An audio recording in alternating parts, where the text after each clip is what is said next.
오늘 본문의 배경은 고린도 교회입니다. 여러분들 고린도 교회 잘 아시죠? 이 고린도 교회는 그 어떠한 교회보다도 성령의 은사가 많은 교회였습니다. 많은 사람들이 이 은사를 받아서 신앙생활하는데 문제점이 있습니다.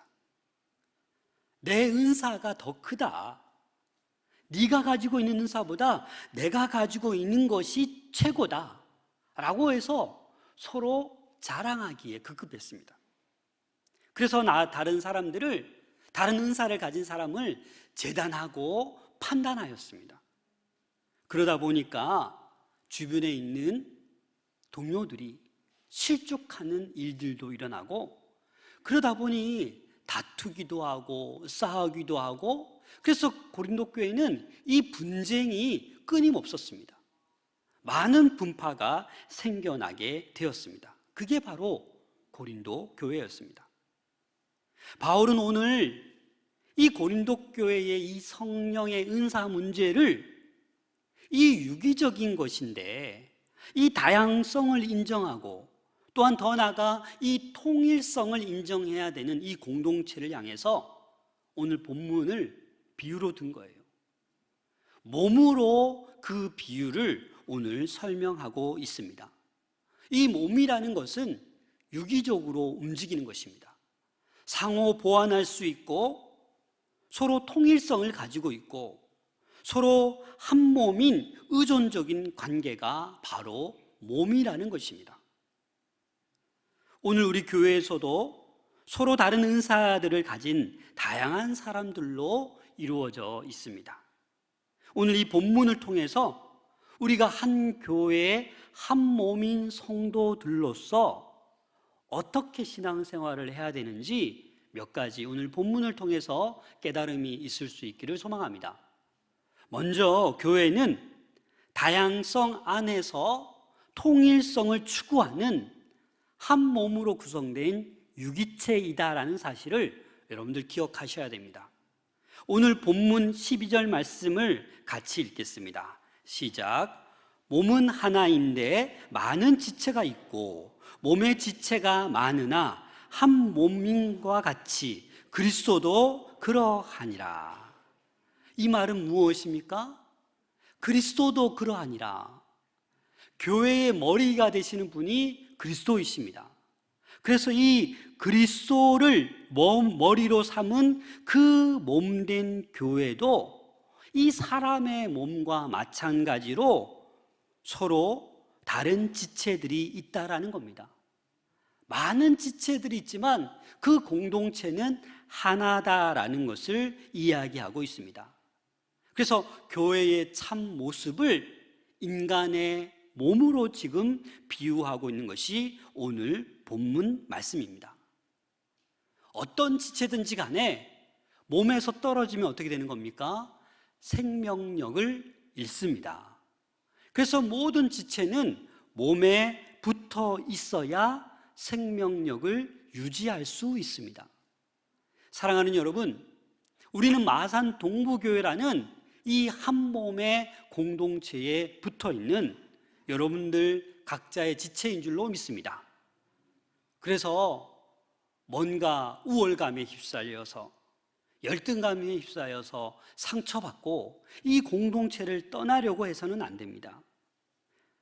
그래서 우리는 각 지체가 연합하여 한 몸이 될 때 온전한 그런 공동체가 됨을 기억하셔야 됩니다. 오늘 13절 말씀 같이 읽겠습니다. 시작. 우리가 유대인이나 헬라인이나 종이나 자유인이나 다 한 성령으로 세례를 받아 한 몸이 되었고 또 한 성령을 마시게 하셨느니라. 아멘. 이 한 성령으로 말미암아 하나가 되었다라는 그러한 요지입니다.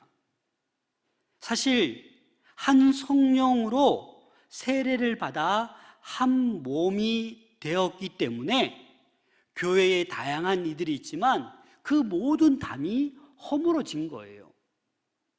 성령이 모든 인간의 그 구분 짓는 것, 그 모든 담과 벽을 허무셨다라는 겁니다.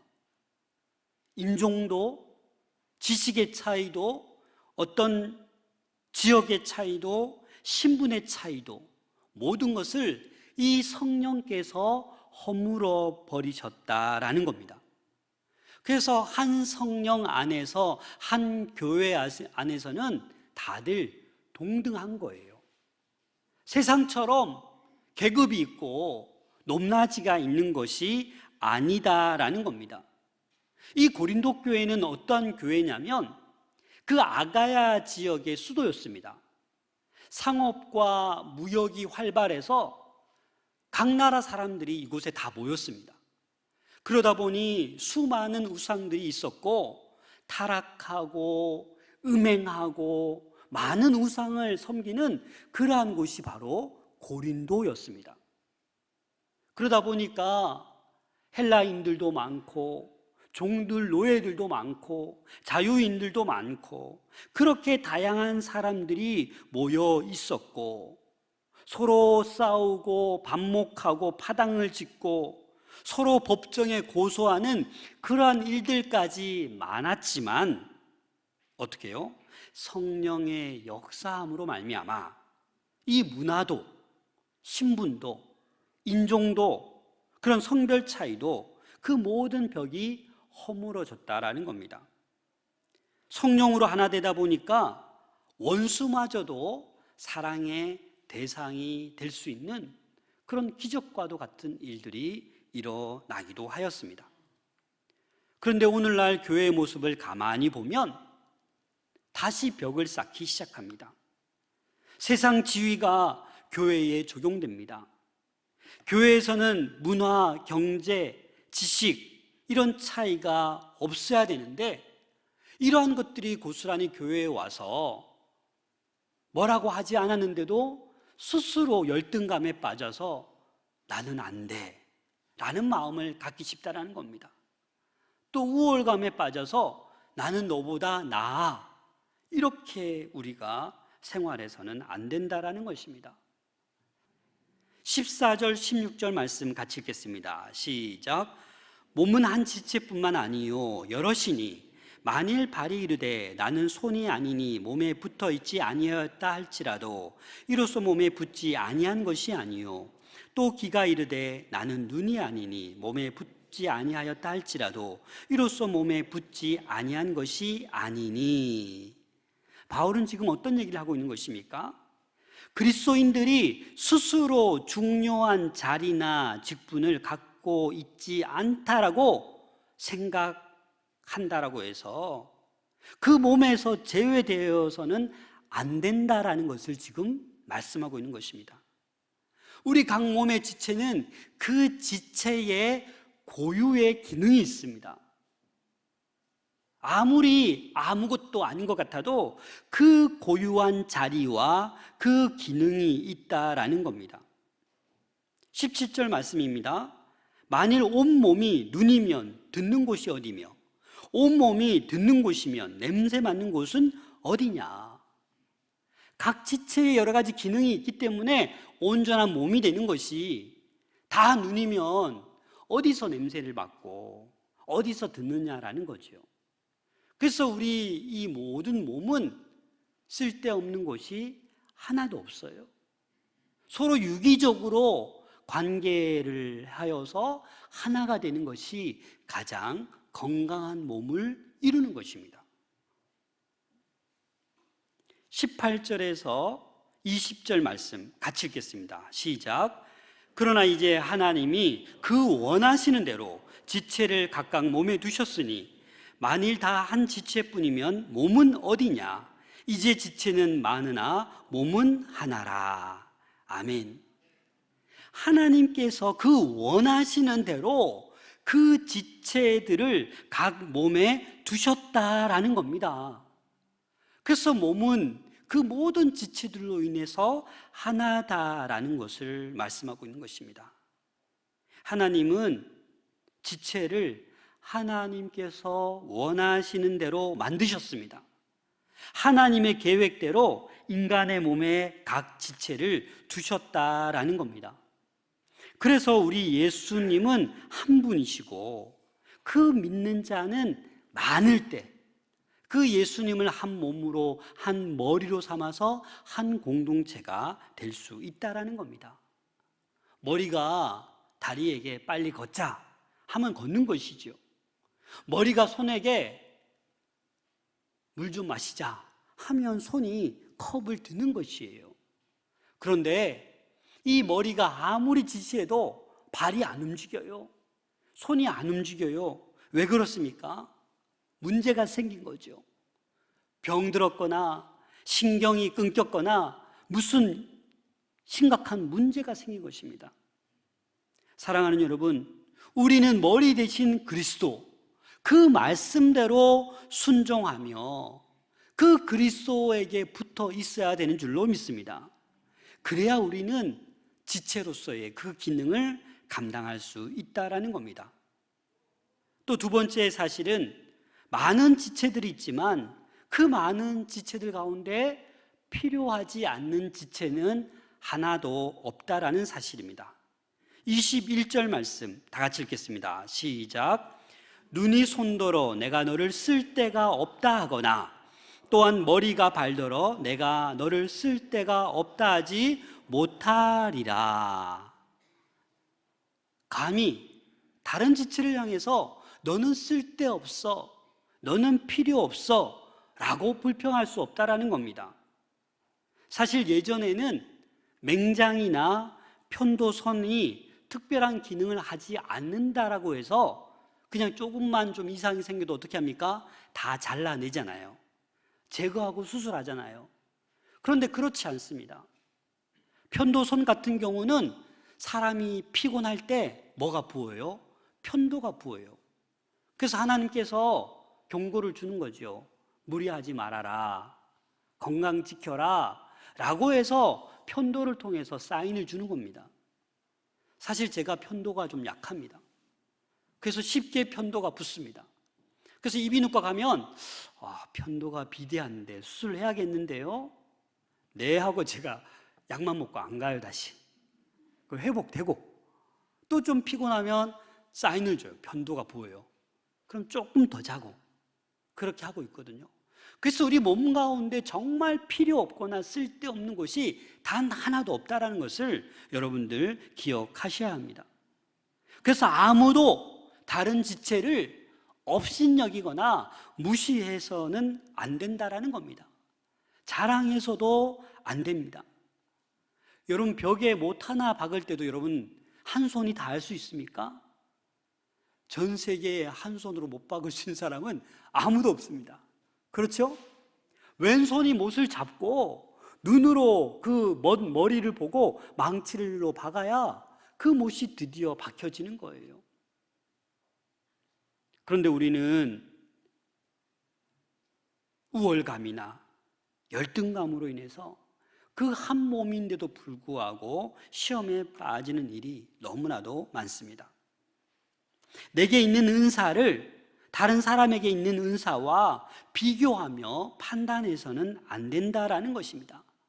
그냥 하나님께서 나에게 주신 이 은사를 가지고 감사하고 그 은사를 마음껏 쓰는 것이 우리의 한 몸 된 지체의 도리인 줄로 믿습니다. 다양한 은사들이 조화를 이루어 함께 일할 때 비로소 건강한 한 몸, 건강한 교회라는 공동체를 세워갈 수 있다라는 겁니다. 저와 여러분들은 똑같은 무게로, 똑같은 색깔로, 똑같은 모양으로 찍어낸 그런 공산품, 물품이 아니에요. 전 세계 인구가 지금 거의 79억에 이르렀잖아요. 그 한 사람 한 사람이 다 다릅니다. 이게 얼마나 신비한 겁니까? 그래서 스스로를 나를 어떻게 평가할지 몰라도 우리 각각 개개인은 하나님의 놀라운 걸작품입니다. 자, 우리 옆 사람에게 당신은 걸작품입니다 한번 인사합시다. 당신은 근데 별로 영혼이 안 담겨 있네요. 걸작품이 어떻게 해야 돼요? 우와, 당신은 걸작품이. 다시 시작. 우와, 당신은 최고의 걸작품입니다. 그렇습니다. 우리 인간은 하나님의 최고의 걸작품입니다. 존귀한 걸작품이기에 쓸데없는 사람은 한 사람도 없다라는 것을 여러분들 기억하셔야 됩니다. 그래야 이 공동체가, 교회라는 공동체가 건강해질 수 있다는 겁니다. 우리 사람의 눈에는 쓸모없다, 하찮게 보이고, 아니 저 사람은 우리 공동체에 그냥 사라졌으면 좋겠다, 이렇게 평가할 수도 있겠지만, 우리 눈에는 그렇게 보이지만 하나님의 눈에는 그 사람이 어떻게 변화될지, 어떻게 하나님께서 크게 쓰실지 모르는 일이라는 겁니다. 22절, 23절 같이 읽겠습니다. 시작. 그뿐 아니라 더 약하게 보이는 몸의 지체가 도리어 욕이 나고, 우리가 몸에 덜 귀히 여기는 그것들을 더욱 귀한 것들로 입혀주며, 우리의 아름답지 못한 지체는 더욱 아름다운 것을 얻으리라. 우리가 우리 몸의 연약한 부분 있잖아요. 노출시킬 수 없는, 더 보호하고 싶고 더 돕고 싶은 그러한 몸의 지체가 우리 안에 있습니다. 그래서 몸 안에서도 연약한 자들을 더 존중하고 더 사랑해야 된다라는 그 얘기를 하고 있는 것입니다. 또 하나 중요한 사실은 이 교회라는 공동체에 분쟁이 없어야 됩니다. 자, 25절 말씀 같이 읽겠습니다. 시작. 몸 가운데서 분쟁이 없고 오직 여러 지체가 서로 같이 돌보게 하셨느니라. 아멘. 몸 가운데 분쟁이 있어서는 안 된다라는 거예요. 오히려 분쟁 말고 뭘 하라는 거예요? 서로 같이 돌보게 한다.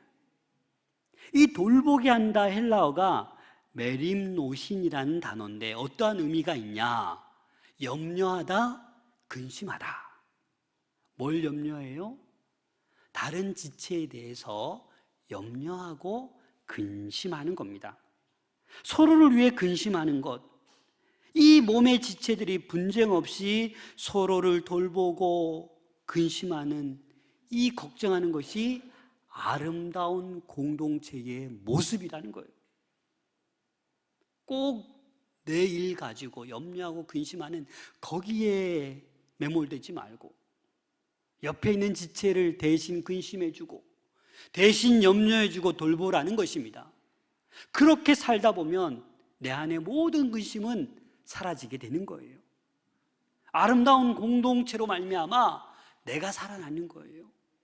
이런 마산 동부교회 아름다운 공동체가 되기를 소망합니다. 요즘 코로나 팬데믹이 2년 이상 3년째 되다 보니까 한국교회에 특이한 상황이 생겼어요. 뭔지 아십니까? 그 많이 분쟁하던 교회들이 잠잠해졌어요. 왜냐하니 만나지 못하니까, 많이 만나서 싸우지 못하니까 많은 교회들이 잠잠해졌다라는 우스꽝스러운 이런 아이러니한 이 세상에 살고 있습니다. 하나님께서도 우리가 얼마나 싸웠으면 말 좀 그만해, 마스크를 쓰게 하고 많이들 모이지 못하게 했을 수도 있을 것 같다라는 생각도 듭니다. 사랑하는 여러분, 교회의 공동체는 분쟁이 없어야 됩니다. 분쟁이 없어야 돼요. 서로 돌보는 그러한 교회가 되어야 되는 줄로 믿습니다. 잠언 16장 18절을 보시면 교만은 패망의 선봉이요 거만한 마음은 넘어짐의 앞잡이니라. C.S. 루이스도 이런 말을 했습니다. 교만은 영적인 암이다. 그래서 이 교만이 우리 안에 있으면 결국 우리의 영은 죽는다라는 거죠. 분쟁 없이 서로 같이 돌보게 될 때 몸의 여러 가지 지체가 제 역할을 감당하게 되는 것입니다. 한국 교회에 정말 이러한 일들이 있었습니다. 피아노를 왼쪽에 둘까 오른쪽에 둘까, 이것 때문에 싸우다가 교회가 갈라졌어요. 진짜 있어요. 그래서 어떤 교회는 지혜롭게 하루에 1cm씩 옮겨서 마침내 이렇게 옮겼다는 그런 조크도 있습니다. 하나님을 가르쳐 기도할 때 당신이라는 말을 써서 야, 하나님을 어떻게 당신이라고 말하냐? 그 말씀은 안 된다, 된다 라고 다투다가 교회가 갈라졌습니다. 아무것도 아닌 것 같지만 그러한 일들로 싸우고 분쟁하고 갈라지는 일들이 우리 한국교회 안에서도 참 많이 있었습니다. 서울 총각과 그 시골 처녀가 결혼을 했는데 하루는 남편이 이렇게 얘기하는 겁니다. 여보, 우리 국수 삶아 먹자. 그랬더니 이 아내가 국수가 뭐예요? 국시지. 그래서 서로 이것 때문에 막 다투는 거예요. 그래서 안 되겠다, 답이 안 나네, 이장님께 가서 물어보자. 이장님, 국수가 맞습니까? 국시가 맞습니까? 아, 재료가 달라서 그런 것입니다. 국수는 밀가루로 만드는 것이고 국시는 밀가리로 만든 것입니다. 그러면 밀가루와 밀가리의 차이는 뭡니까? 이 이장이 또 이렇게 얘기합니다. 밀가루는 봉투에 담겨져 있고 밀가리는 봉다리에 담겨져 있습니다. 그럼 또 봉투와 봉다리는 왜 차이가 있습니까? 봉투는 기계로 찍는 것이고 봉다리는 손으로 접어서 만드는 거라. 우리는 웃지만 이게 우리의 모습입니다. 비본질적인 거 가지고 싸우는 거예요. 본질은, 우리 교회의 본질은 생명 살리는 겁니다. 영혼을 구원하는 것입니다. 그 본질에 힘을 모아야 되는데 그 비본질적인 것 때문에 다투고 싸우고 우월감에 사로잡히고 열등감에 사로잡혀서 그냥 너무 힘들게 신앙생활하는 거예요. 사랑하는 여러분, 이 비본질적인 문제로 시험 들어있다라면 속히 회복될 수 있기를 소망합니다. 본질적인 문제, 주님께서 우리에게 가르쳐 주신 서로 사랑하라, 이 본질적인 문제를 가지고 우리가 한 몸인 공동체를 이룰 때 우리는 행복한 신앙생활을 할 수 있다는 것입니다. 또 교회는 함께 고통을 받고 함께 즐거워하는 공동체가 되어야 합니다. 26절 말씀 같이 읽겠습니다. 시작. 만일 한 지체가 고통을 받으면 모든 지체가 함께 고통을 받고 한 지체가 영광을 얻으면 모든 지체가 함께 즐거워하느니라. 아멘. 여러분, 손톱알에 가시가 박혀도 얼마나 아픕니까? 그렇죠? 온몸이 아프지 않습니까? 이 심하게 치통이 와도 여러분들 먹지도 못하고 얼마나 고통스럽습니까? 그와 마찬가지라는 거예요. 이 한 몸의 공동체는 아파하는 곳이 한 곳에 있으면 야, 너 아파서 좋겠다, 나는 안 아픈데, 이게 아니라는 거예요. 한 지체가 아프면 같이 아파하는 거예요. 한 지체가 영광스러운 일로 즐거우면 함께 즐거워할 수 있는 그런 공동체가 되어야 된다라는 겁니다. 무더운 여름날 힘들게 걸어가는데 시원한 계곡을 만났어요. 발을 그 냇물에 담궜어요. 그럼 발만 시원하고 좋습니까? 온몸이 그냥 시원하고 땀이 사라지고 이 모든 머리와 마음과 모든 것이 시원하지 않습니까? 그런 것이에요. 한 지체가 아파하면 같이 아파하고 한 지체가 즐거워하면 함께 즐거워할 수 있는 우리 마산 동부교회 권속들 될 수 있기를 부탁드립니다.